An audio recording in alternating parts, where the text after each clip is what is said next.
Willie D Live. What's up, family? As questions continue to swirl about Nolan Wells' final hours at a 4th of July party, his loved ones gathered at an emotional farewell. And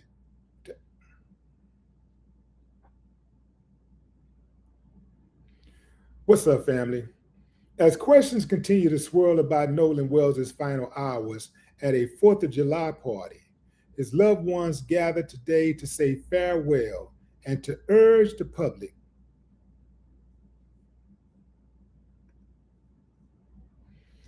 What's up, family?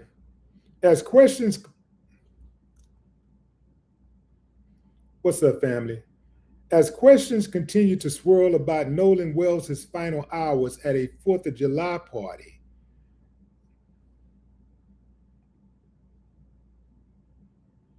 what's up, family? As questions continue to swirl about Nolan Wells' final hours at a 4th of July party, his loved ones gathered today to say farewell at his funeral and to urge the public to come forward with any information that may assist them in finding out exactly what happened to Nolan. Immediately after the funeral, the family gathered with attorney Ben Crump and Al Sharpton for a press conference to provide a critical update.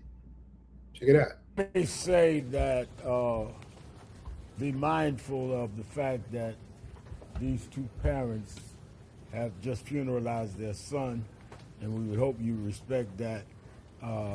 They've just got off the phone with Tyler Perry, thanking him again for paying for the funeral, and now matching me and putting up now a $100,000 reward for anyone that gives information that directly leads to the arrest and prosecution and conviction of someone if a crime was committed. We are committed in Nash Action Network and other organizations. I can't let that slide, fam. If a crime was committed. A crime was committed. There, I fixed it. To stand for this family. It does not end with the funeral. We intend to be vigilant on this local investigation, and we intend to push as hard as we can to find out what happened, what was this cause of this tragedy. Clearly, the inconsistencies and unanswered questions leaves a serious cloud. We are not making direct accusations, and we don't appreciate those that are making them against Nolan. I'm making direct accusations. Speak for yourself, Al. We want the truth, and sometimes the truth hurts, and sometimes the truth is also something that is required. So we'll take your questions, Attorney Ben Crump and I, and if you have something that is that you want to ask the family. Again, if you go beyond the boundaries of what is appropriate, I will stop the question, not the family, because they're not here to be ridiculed. They are here because they're mourning and they had enough heart to say they would come with us to the press conference. I want to say something. Just very briefly, I want to thank Reverend Al Sharpton and National Action Network and Mr. Tyler Perry, because we're in a ferocious search for the truth. And we know there were hundreds of people on Horn Island. Many of them have contacted us saying that they believe that they need to tell the family their truths directly. For whatever reasons, they said, we may Okay, I got the reasons. They don't trust law enforcement. call the law enforcement agencies, but we want to tell you all the truth of what we saw or what we videotaped or photographs we took. And we believe that everybody should want the same thing, the truth. And it is imperative as soon as possible. Do not let time continue to. It's been 2 weeks now almost. Let's intensify, and that's why I'm grateful for the reward. Let's intensify this search for the truth, because they have a tendency to sweep things under the rug as time goes by. We don't want too much time to go by when memories get foggy, when people start to feel pressure. They heard a law enforcement person say no foul play, so they don't feel like if they say anything, it's going to be attacked. No. Tell us. We want to evaluate every aspect to be able to give Christine and Elmore answers as to why Nolan Wells is dead and not with us. And so with that, we will take your questions if you have any. Please identify your outlet and say your name. Tristan Smith from Dateline NBC. First, thank you for allowing us here today. I'm praying for your family, and I hope you get answers to your questions soon. I just wanted to know. Family. That man said, first of all, thank you for allowing us to come in. I'm praying for your family. He's a journalist. And for him to speak like that, to show such rare empathy for a journalist, because they see everything.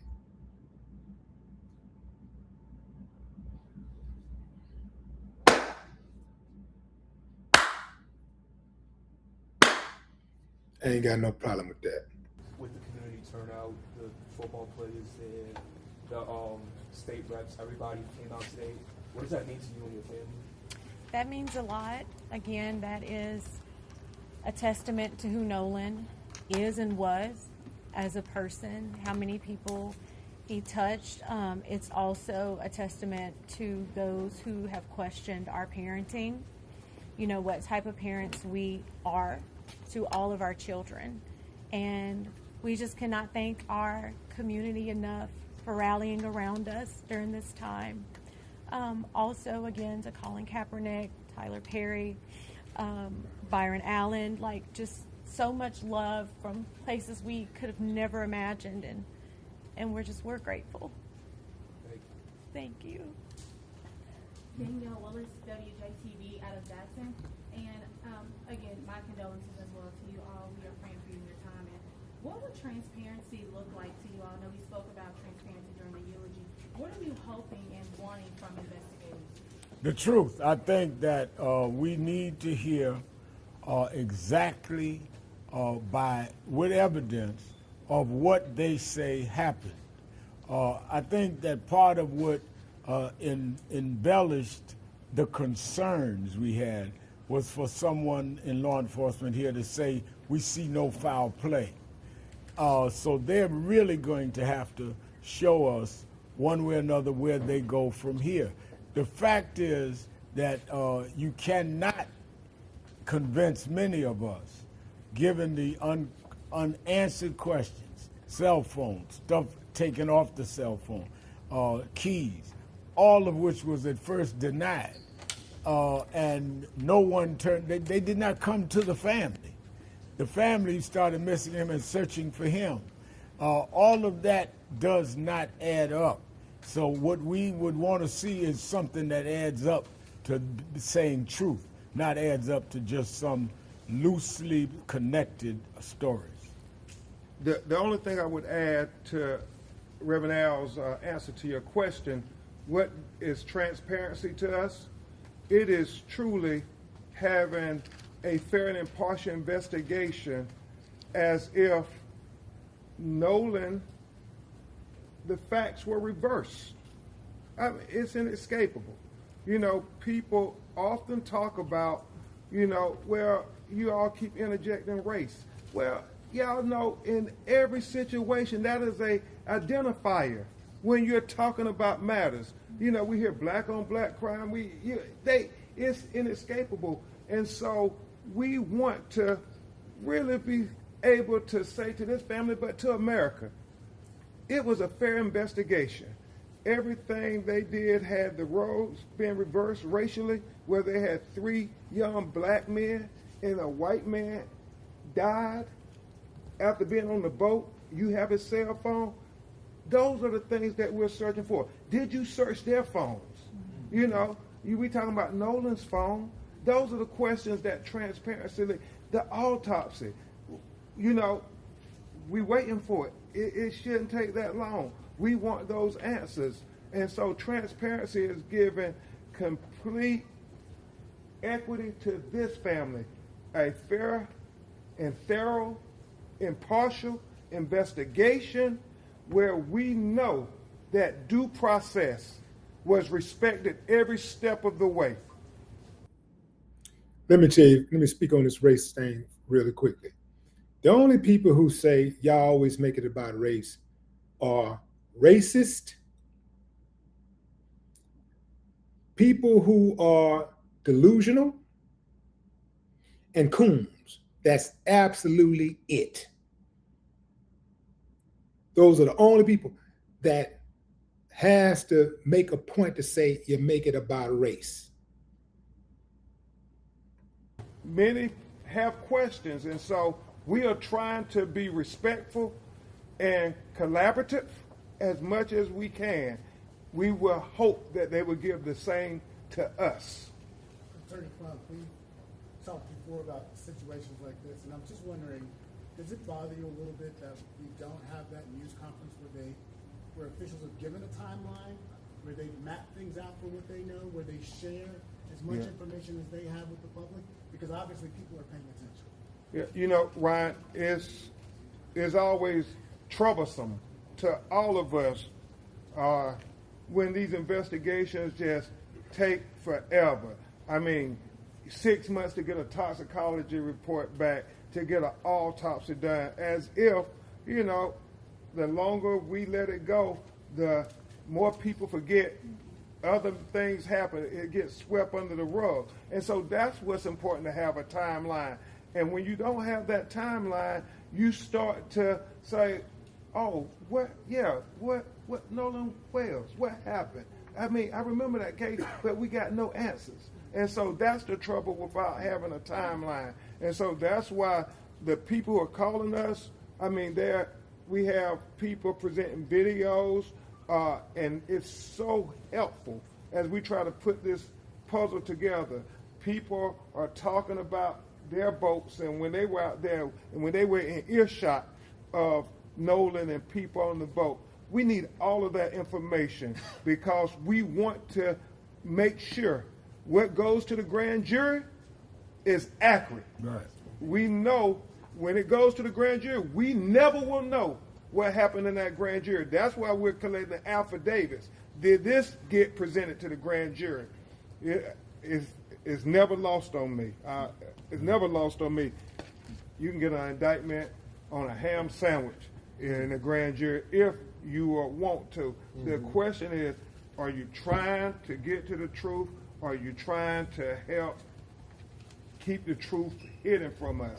And that's what we're fighting for. The last thing I would say is this, and it's important. You know, there are people who are presenting videos, photographs that may show Nolan was on the boat with the person, Katie. We got the full event that I respect so much what my mentor, Reverend Al, said up there. We're going to go wherever the truth leads us. We want the truth no matter who it implicates or exonerates. We want justice no matter who it acquits or convicts. So we know they're telling two different stories. You know, the boys telling one story, Katie telling one story. What is the truth? One more question, just obviously mom and dad, thank you for doing this news conference with us, but so many people from the community, both black and white, showed up today. Coaches said that they would love to have your son be their son. When you hear men and teammates reflect on your son's life in the way they have, can you explain to us what that sounds like in your hearts?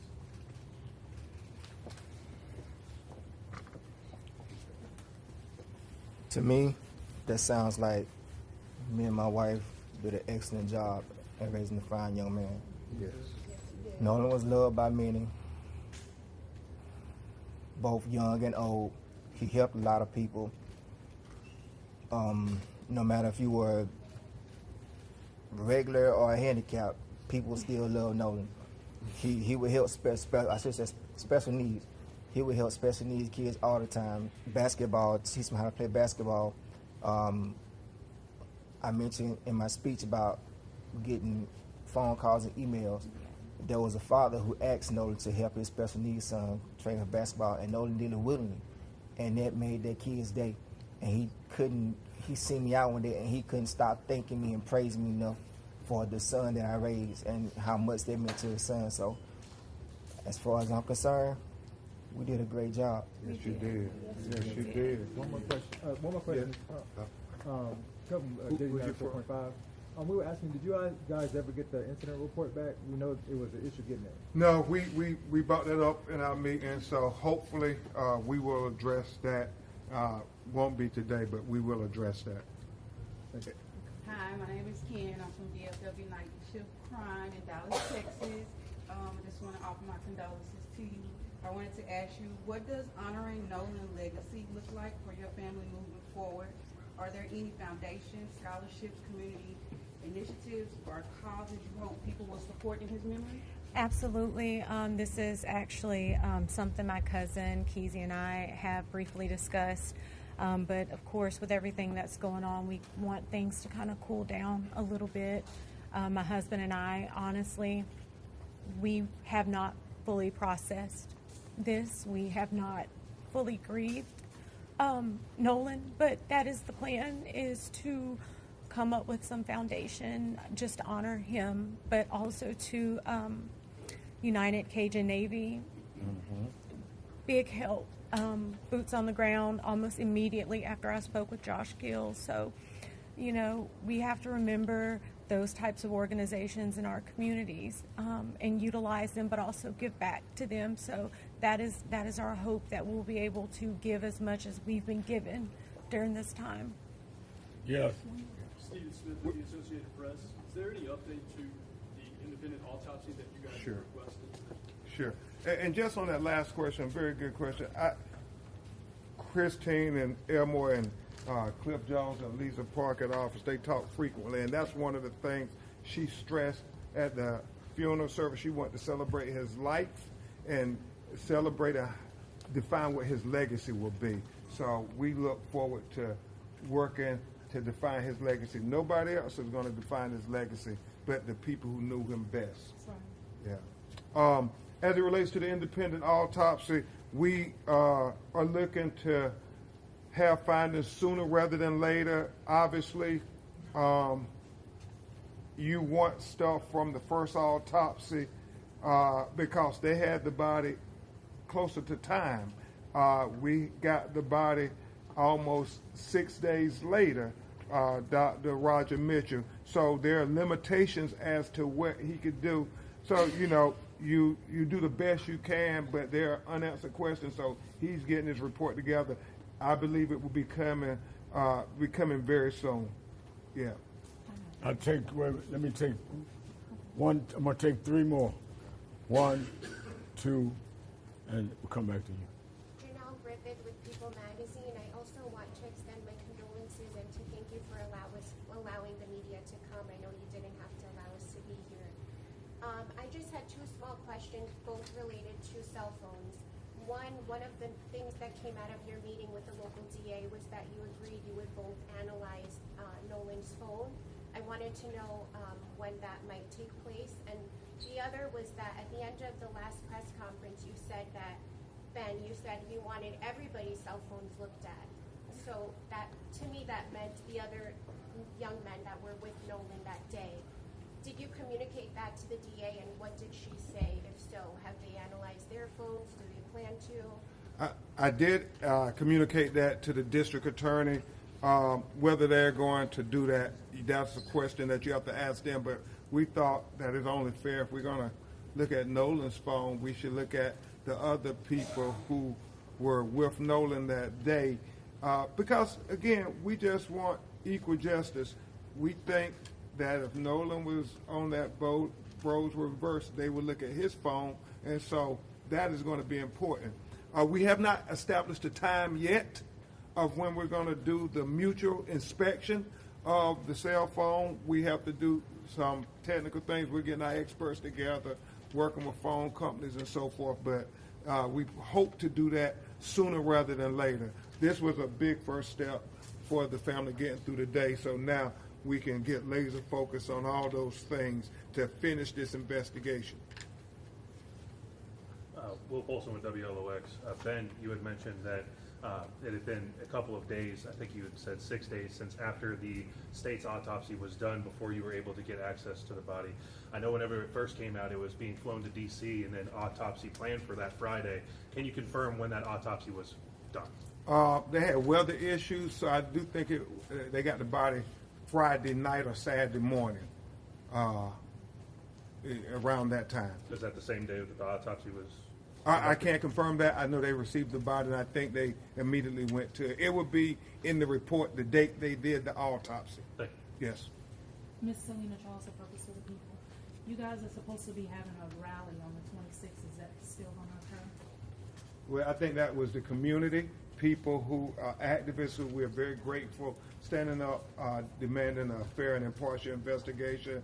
And we want to say thank you to all the community leaders and activists standing up saying, no, we want a timeline. We want transparency. We want them to check cell phones. We want everything that you would have done had it been your child. So that's what they're going to be talking about on the 26th. Thank you. Okay, fam. So here's the deal.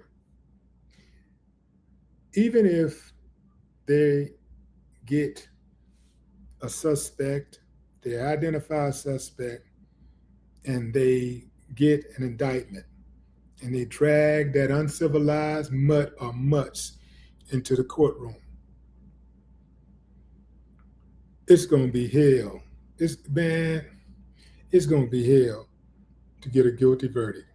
Because just like Emmett Till, the uncivilized mutt, will be judged by a jury of their uncivilized mutt peers. Mississippi, they have earned their right to be the most uncivilized state in the country. They've earned it. I mean, they go out of their way to earn it. They love being Neanderthals, and they love being outlaws. They absolutely love it. It's corrupt from the top all the way down, fam. And if they were to bring an indictment, it would just be a dog and pony show. They are going to continue to look out for each other because that's what they do. They're going to look out for each other. They're going to hide. They're going to circumvent justice. They are going to suppress evidence. They're going to omit evidence. They are going to flat out cover up this case. They're going to cover up. This is going to be a complete cover up. I'm telling you, fam.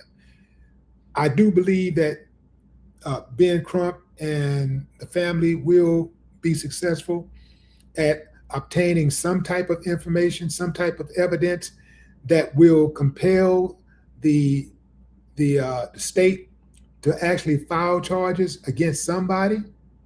But I don't think that somebody is going to be found guilty and have to do any time. But it is America, and Donald Trump became president. So I guess anything is possible. But what say you, fam? Drop a comment. I'd love to hear your thoughts. No more talk. Willie D Live.